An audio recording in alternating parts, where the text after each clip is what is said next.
We're here with Eddie Hearn for Seconds Out Boxing.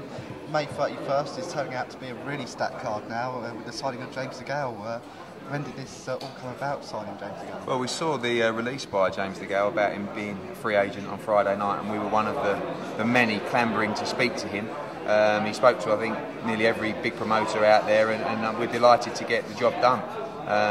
Delighted, of course, because of his position, delighted because of the size of these big domestic clashes, and he'll face Brandon Gonzalez on May the 31st in a final eliminator for the winner of Carl Froch against George Groves. So everything building nicely on the domestic scene, and more big news for British boxing. And of course, with Anthony Joshua on the card as well, you've got two British Olympians on that card, so it's going to be a really special evening at Wembley. Sure, two gold medalists, two MBEs, you know, and two big fights to be announced next week as well. It's going to be a fantastic night. 7 weeks this Saturday.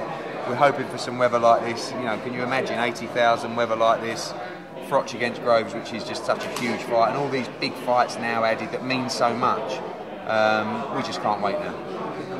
With DeGale, what do you see his future being under Matchroom? Of course, it's a world title eliminator for the winner of Froch and Groves.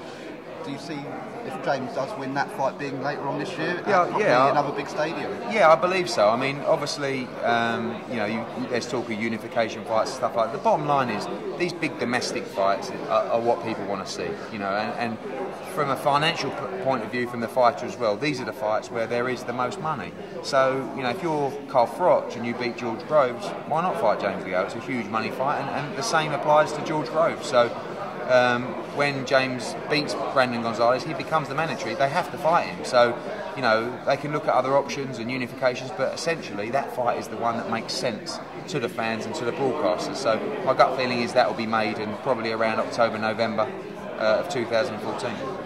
And I saw your dad tweet with the signing of DeGale. He said this era in this division is better than the Ben Watson, Eubank era. I mean, what are your thoughts on that? I think I'd have to agree. I mean, you know, because of the last fight between Froch and Groves, we've sort of kick-started that big domestic scene at 168. But, you know, look deeper than Froch, DeGale and Groves.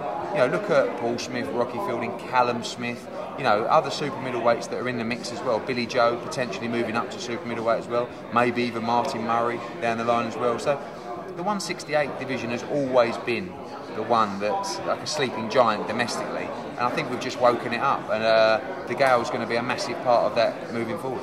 And with the show at Wembley, got some big announcements next week.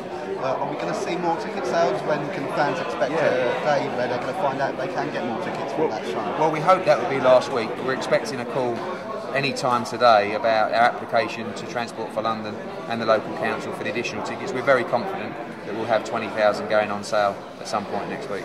Oh, that's great. Thank you so much. No problem, thanks.